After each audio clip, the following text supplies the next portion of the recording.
Quick announcement, please do not click away. I have a free $25 gift card at the end of this video. And now, let's get back to the video. Unlikely occurrences happen every day, maybe even every minute. And probability is probably most embodied, however, by a man by the name of Roy Sullivan. Roy Sullivan, a ranger in Shenandoah National Park, was nicknamed by his friends as the Human Lightning Rod or Spark Ranger before he died of a self-inflicted gunshot wound, September 28, 1983, at an age of 71. Roy Sullivan still holds the record for the most instances struck by lightning, as he was struck 7 times throughout the course of his life. The rough estimate for being struck by lightning is 1 in 10,000. Being struck 7 times, however, would be 1 in 10 to the 28th power. Although Roy Sullivan did have some specific traits due to the nature of his job that increased the likelihood of being struck by lightning. He was outside all the time and in Shenandoah Valley, which gets struck by lightning more often than many other places around the world. There were, however, no reputable sources that I could find to show the chances for people in this position, so I cannot say the actual probability. These are all the instances as they were described. Sullivan's first documented lightning strike was in April 1942. He was hiding from a thunderstorm in a fire lookout tower. The tower was newly built and had no lightning rod at the time. It was hit 7 or 8 times. Inside the tower, lightning was jumping all over the place. Sullivan ran out and was struck a few feet away. It burned a half-inch strip all along his right leg, hit his toe, and left a hole in his shoe. He was hit again in July 1969. Unusually, he was hit while in his truck, driving on a mountain road. The metal body of a vehicle normally protects people from lightning strikes by acting as a Faraday cage. The lightning first hit nearby trees and was deflected into the open window of the truck. The strike knocked Sullivan unconscious and burned off his eyebrows and eyelashes and set his hair on fire.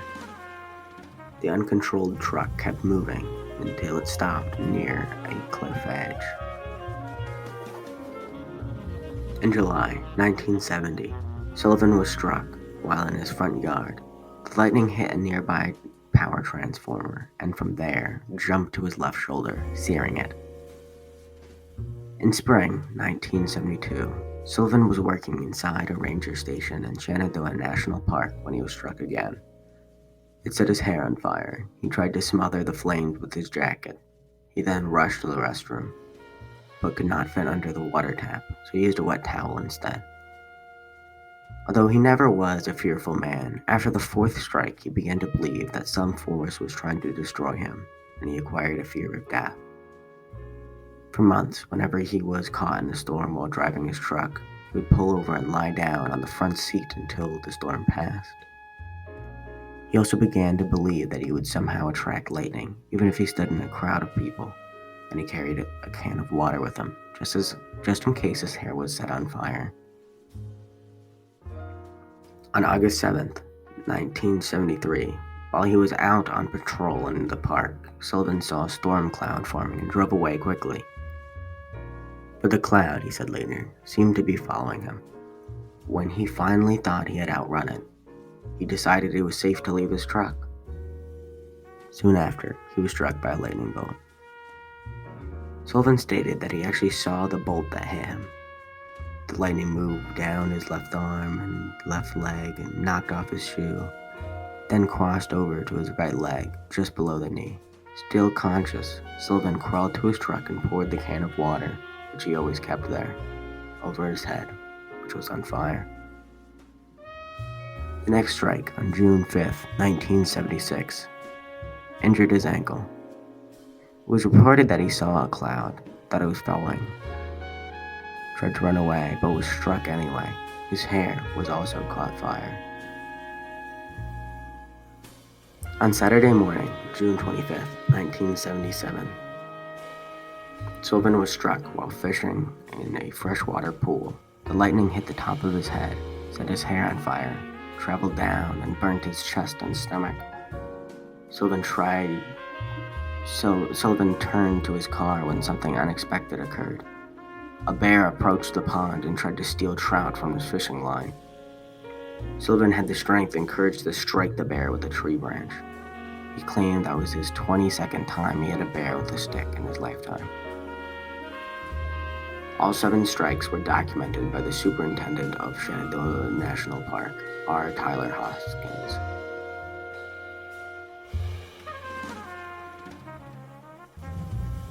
With luck, for me, I found 3 4-leaf clovers. The first 2 I actually found in one day, and the other one I found a week or so after. On screen, those are the actual pictures. You can reverse image search them as well if you would like, and you'll find that they aren't on the internet. Your run-in with luck may not be limited to this, but you are lucky since if you are one of the first 20 or so viewers on this video. I try and redeem this code, but if not, I don't know, I wouldn't try it. I cannot prove to you that it is real and hasn't been redeemed, but I can assure you that it is. I hope that you've enjoyed this video. Thank you so much for watching to the end. Have a great day. Bye.